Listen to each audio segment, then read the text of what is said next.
Pepperball, pepperball, pepperball. You gotta go. Drop the weapon! Drop the gun! William 52, shot fired.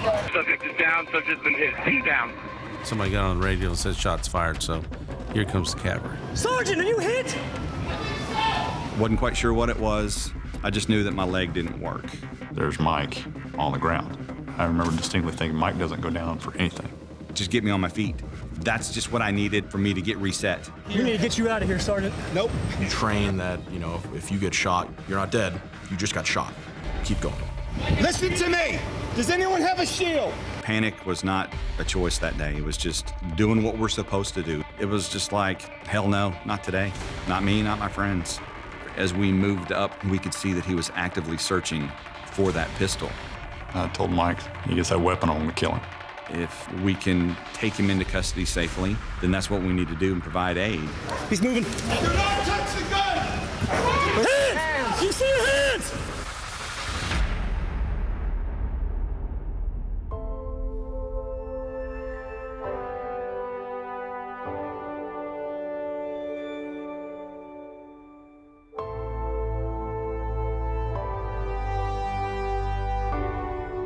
A hero is a person who puts him or herself at risk for the benefit of others. They are the kind of people who stand in harm's way and do not wither in the heat of battle.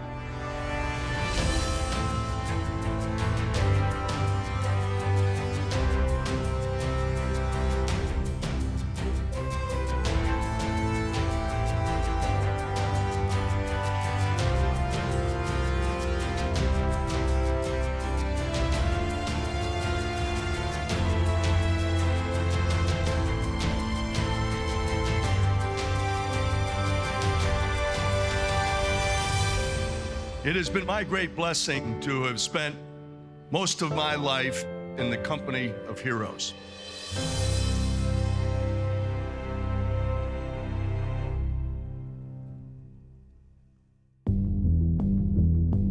I've been on for 23 years, and he's one of the best for everything. If I'm going through a situation that I know there's gunplay or something like that, first person to call is Mike, always.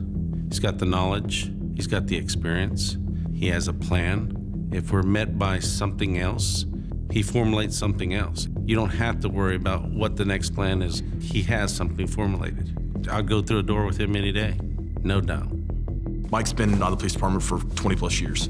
He's worked investigations, he's been on the SWAT team, he's worked all over the place, he trains all over the place. He is an example of what you should be as a police officer. When it comes time for something to happen, he's who you want there. Doesn't matter what you're getting into, doesn't matter, he's there to help. As far as an example of leadership or being a police officer or what someone should strive to be, it's that.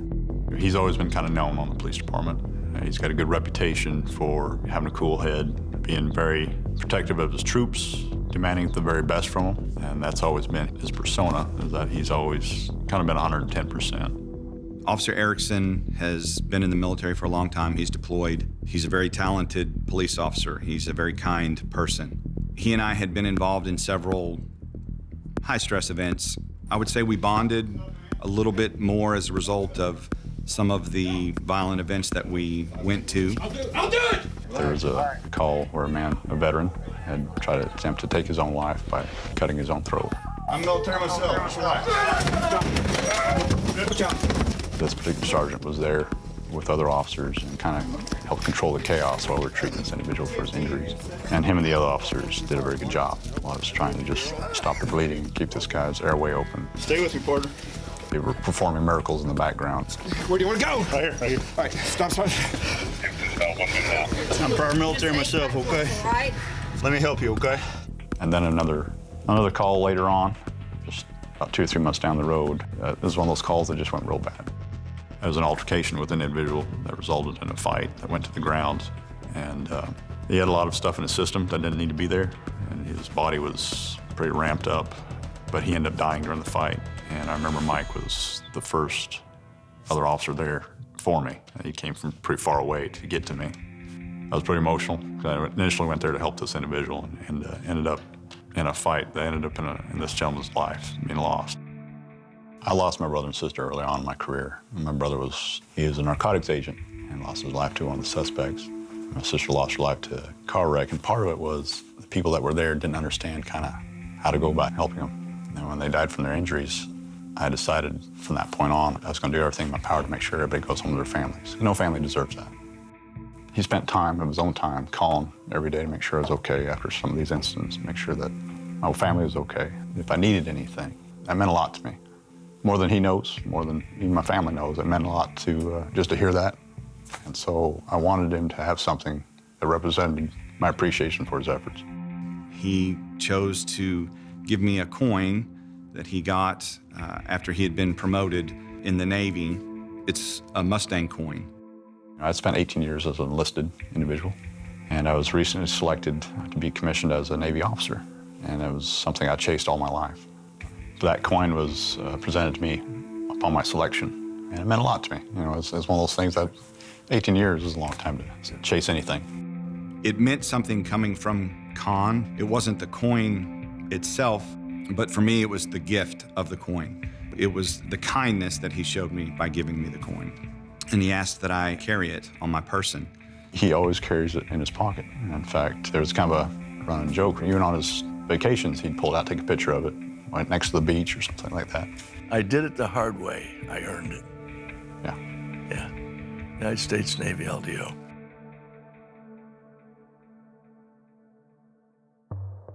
Third of July, 2018. What was your day like that day when it started out? It was hectic. We were very busy. It was very hot. Honestly, it was one of those days where you're just like, I can't wait for 2:30 to get here. I want my day to be over. And you get a radio call? Yes. From a unit that is out there doing what? What's their job? So the gangs guys, Officer Kowitzel and Officer Bean, really were just out there trying to interact with not your everyday citizen. You know, their job is to be more proactive and seek out bad guys. We were patrolling this specific area. We're actually looking for another target. We end up going over to this other area where we know there's been gang activity before, gang members in and out of this hotel. We frequently drive through the parking lots, just looking for people, talk to people, see kind of what happens, gauge their reactions to us being there. See an individual standing out in front of a van, another female individual inside the van. We pull through, just kind of introduce ourselves like a consensual contact. This individual didn't want us around. A lot of times we look for a change in behavior. You know, I have an unmarked police car that you may think is undercover, but bad guys know it's a police car. When they see it, I'm looking for the change that they make. He kind of had a big change in behavior. You know, I asked him who he was. He said, do I have to tell you? Am I being stopped or detained? I said, no, you're not, you know, and he said, well, I'd prefer to go on my way, and so he went on his way. I get the tag number. As I get the return, it shows that plate checks to a different vehicle. So at this point now we have a reason to talk to him. So now we go find him. And we end up locating him at a gas station that's close to this hotel. It's parked in the gas stall. Female that was in the car is now inside the gas station. She comes out, we recognize her, so we start talking to her. We're like, hey, where's the guy that was with you? And we look closer in the van, and now he's in the back seat of the van, not in the driver's seat of the van. Another red flag. Driving a car that has the wrong tag on it. You open the door for me? I approach from the back seat, he's in the back seat. Mike comes around, starts talking to him. We both start talking to him. What's your name? You got an ID with you? No, I don't. Okay, what's your name? My name is Junior. Junior, what's your last name? I don't go by my government name. Van door is open.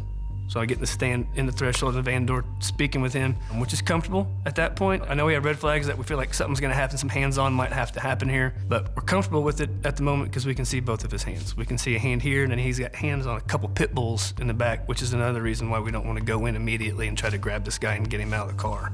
I just want to know what I did wrong. So you were driving a vehicle, the tag doesn't check to the vehicle. Yeah. So now we come up and talk to you. We just need to investigate that by meaning we need to know who you are. All I want to know is who you are. If you do not provide who I am, you're obstructing our investigation. He doesn't want to give his name. He says his name's Junior, and he's pretty combative with us. What is the jurisdiction that y'all have over Well, we're Tulsa police officers. You're in the city of Tulsa, okay? What jurisdiction I'm do y'all cross-deputized with Tulsa over County. me? And you have, there's a crime. We got an ID, man. Crime that's committed. You don't have an ID. I'm serious. You don't. Okay. If I ain't under arrest, you know what I'm saying? You potentially are under arrest if you don't provide your information. You are under arrest. Why can't you let us go now? Because he's not telling us who he is. Right. So now y'all don't need to know who I am. Yes, we do. Break no problem. This goes on for a while now. He becomes kind of hostile, but he won't get out of the van. Do you understand what we're saying? Y'all saying that I broke a crime because I was driving a car. Do you have a driver's license? No. That's another one. But we're not gonna sweat it. If y'all want to We gotta know. Well, we gotta know who you are, man. Step out of the car for me. No. Step out of the car, I don't please. have no right. No. Okay. Ma'am, can you move out of the way, please? No. Ma'am, please move out of the way. Why? So this kind of keeps progressing, and eventually we get to the point where I've said, you know, hey, you are under arrest. Junior, you're under arrest. What am I under arrest for? You're under arrest for obstruction and your traffic offenses. All right? Traffic offense. What's the traffic Okay. offense? You have the wrong tag on this car. You're making this harder than you need to be, man. Come on out. Call your boss here. I want to speak to y'all general, y'all sergeant, y'all captain. I want to talk to them. Okay. What I guess, you know, maybe he wasn't expecting is that we weren't going to just fold. We're here for a valid reason. We're not leaving. Here's the deal. We're not going away, okay? Yeah. All right, this is your I choice. didn't expect you to. I want to talk to y'all boss. Junior, you want to cooperate? I'll talk to y'all, man. Y'all boss. We've got an uncooperative subject over here. Can we have a couple more officers to our location? Cars to start 4950 South Harbor, way in 352. What are you sweating? You just have a problem with us being here? Is that what you're sweating? Most definitely. On that particular day was a very nice day, so it was very, very busy. We just left a industrial accident where somebody had died, and then we hear the call coming out from the Williams units, which are the gang units, asking for assistance. Copy, there's a William unit that needs help. I can head that way. I'm a little ways off. Is that Parsons that just went 97? Not sure. Generally, those guys don't ask for help unless they need it. Officer Bishop and a couple others were en route to that location. The vehicle pulls up. I see that it's Mike. The first thought that went through my mind is, this is exactly the guy I want here. He pulls up, and it's like, oh, great. That's Sergeant Parsons. Now a little bit of relief goes like, we'll get this guy out of here. He's the pepperball guy, so that's how we're gonna get this guy out of here. I just said, Sarge, I need pepperball. Just nods his head, goes, gets his pepperball gun, comes back over. Fighting a suspect in a confined space is obviously much more dangerous both to them and to us. Making that person leave that confined space and come to the officers is what's safe, because you don't know what's in that car. This person was trying to control that event, and it was not his time to control that event. And so I was just going to be a little bit more assertive with him in an effort to just kind of change his channel. You the sergeant? Yep. Okay, I want to know what I did while I was already parked over here. Identified your violation. I'm not going to start at ground zero again. They've been dealing with this guy for an extended period of time. I'm not going to go back to the beginning and start all over. Shortly after I arrive, it's time to come out of the van. Junior needs to step out of the vehicle at this time. It's just one of those where I think he had made his decision that today was the day he was going to draw the line in the sand. We had tried to get his girlfriend out of the way several times. She was obstructing and wouldn't move. He's getting ready to hit you with the pepper balls, a lot of them. So my thing is with your dogs. I got 11 seconds. Okay, you're gonna have to move or you're gonna get exposure too. Okay? Junior, you're making it hard, man. And eventually we got her to move out of the way, and Officer Bishop took her into custody. I got there just before Officer Caballero, but when I got there and as I approached the van, they had finally removed the female suspect and kind of walked her towards me, and then I took her toward the end of the van and started to pat her down. The thing that we were wanting to do was to remove her from the situation just to make it safer for both her and us. And once we had her removed from that situation is when we decided to move forward with what we were going to do, which was deploy the pepper ball rounds. Right now, Junior. Just shoot me. No. Just shoot me. No. No, just Get shoot out. me. No, just Get out. shoot me. Just Get out. shoot me. Pepper Shoot ball, me. pepper ball, pepper ball. Gotta Drop the gun! You can hear some screaming, and that screaming is the female suspect. That was telling me that she knew what was going to happen. She knew he had a gun. Who fires what first? I fired the pepper ball rounds first, and then he got off several rounds with his revolver. Officer Kwitzel observed that gun before he actually got rounds off, and then Officer Kwitzel fired, engaged him. Mr. Chapman pulls a gun out, starts shooting at Sergeant Parsons, myself, and Officer Bean, and then I return fire. From that point, it's kind of a mess for a minute. We're trying to figure out what's going on. We have 15, stop fired. Get back! Get back! Henry 20, 1063 shots fired. Subject is down, subject's been hit. He's down. Somebody got on the radio and said shots fired, so here comes the cavalry. Things never go well when you hear those words. So I brought my vehicle up to speed, and I got there as quickly as possible. On, I need you to get in here, please. Almost there, Mike. When I'm pulling up, all hell breaks loose. All I'm seeing is people that are just diving everywhere. He's over here. He's to the left. Hey, I'm gonna move around, Sarge.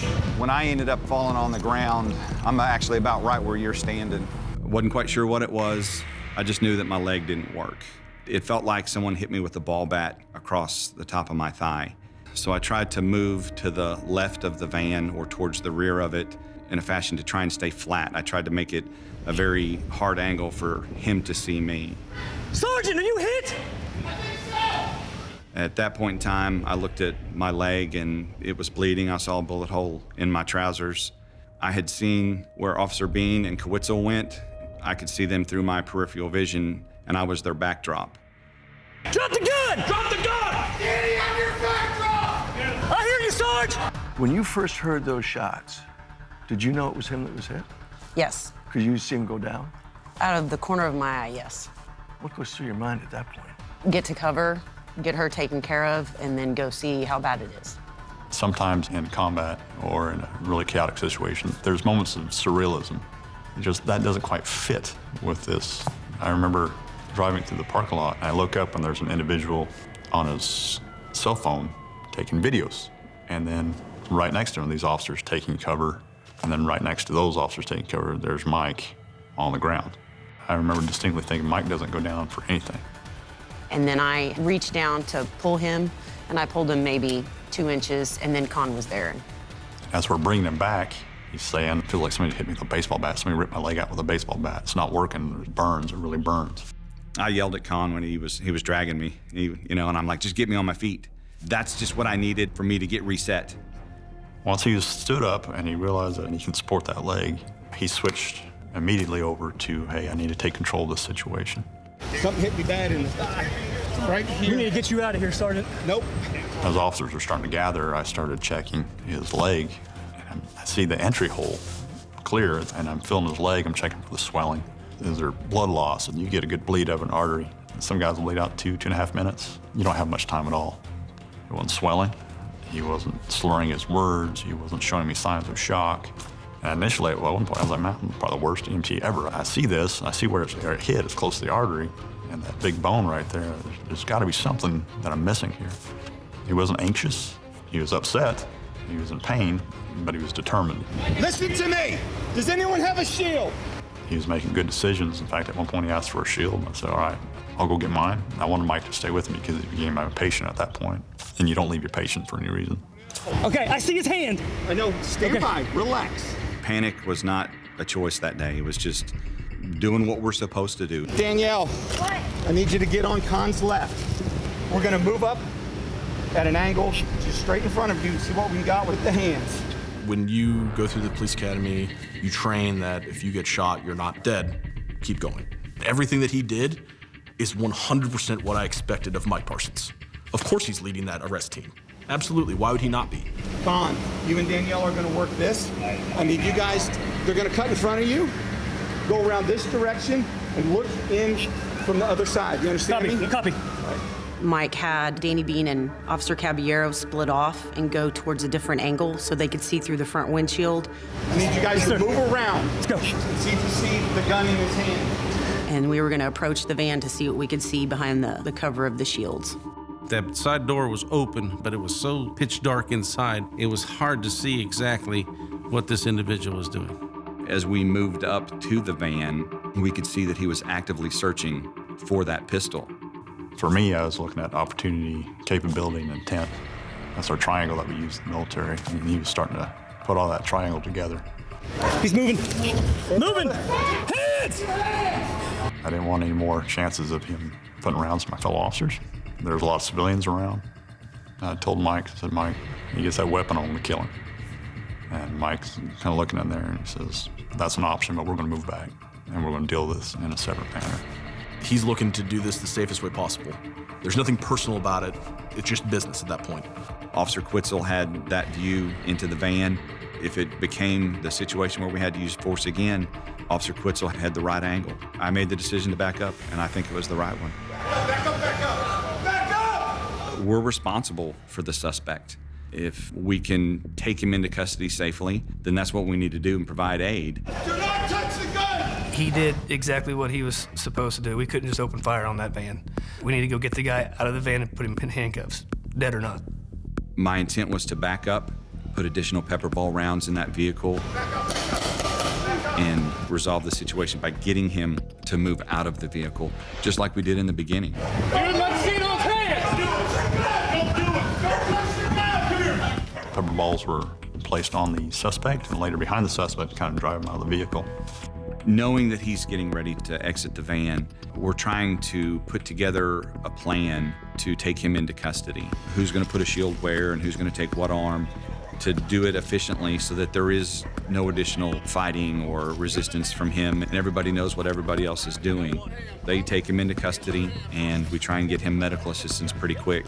So when we rolled him over, I could tell that he'd been hit at least twice, and I started pulling out my gear, my chest seals and things of those nature. Mike might be hit. Officer Caballero let me know that I was done there, and he took me to the ambulance. And I knew I'd been hit, and it was just a matter of how bad was it. A bullet hole went through my pants. Nope, you're right here. Bullet hole. Go find Con for me, please. Con! Con! I keep hearing my name, Con, Con, Con. And my fellow officers kept grabbing me and saying, hey, Mike needs you, Mike needs you. I was able to recognize another police officer that was trained as an EMT, and I handed all my stuff to him. I said, hey, hole's right there, right there. I need you to take care of this. He wanted his own guys to treat him. Things are slow down enough, I can start looking to see exactly what we got going on. And I remember cutting through his pant leg, and that coin fell out. It wasn't in the same condition as what I gave it to him. It looked like a dent in it. When I placed it over the injury, and it showed kind of where that round had hit that coin, and then glanced off. Instead of going through where his artery or his main bone was, it glanced off and went through the muscle instead. You're the luckiest guy out here. That's a 1 in a billion shot. There is a special relationship between you and Sergeant Parsons, that you've referred to him that way, but he's not just that, is he? No, he is my husband. We've been married 22 years. I think it's pretty rare that a wife drags her husband out of the line of fire, but that happened. That's correct. We made an agreement 20 plus years ago. Man, at work, it's just work, and home is home. I don't look at her as my wife when I'm at work. That's Danielle. She's a talented police officer with a ton of experience. Because we've done it for so long, it makes it easy. I get to work with my family. So by the time you get to the hospital, what's happening? He's already in a treatment room. Major Fields had been in the hospital himself. He calls you when you're walking in the hospital? Correct. What'd you tell him? I told him a brief 2-minute version of what had happened, the shooting, what we knew, where Mike had been shot, that he was gonna be okay. And I told him that I was absolutely amazed by what I had seen Mike do. He took charge of the situation. He was ordering people around. He was absolutely a rock star that day.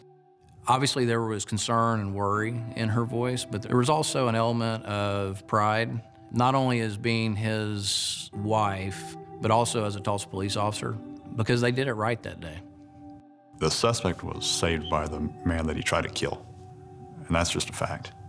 I was really proud of my fellow officers and how they conducted themselves. This was a good department. Law enforcement officers anywhere would tell you that that's one tough SOB, and what he did was pretty remarkable. We're proud of him. From talking to the trauma surgeon, had that round not hit the coin and deflected to the outside of his leg, it's a very real possibility that it probably would have severed his femoral artery. I think a lot of things came into play that day for that situation to have the resolution that it did. I can tell you this, when I saw this and I realized what had happened, I realized that Mike was meant to survive. He was meant to go home to his family. He was meant to receive this at the time he did. Everything that led up to that day, all the things that he did for me, and to the point that I gave him this out of respect and appreciation for his efforts, he's meant to have this. He's meant to go home. There's no doubt in my mind.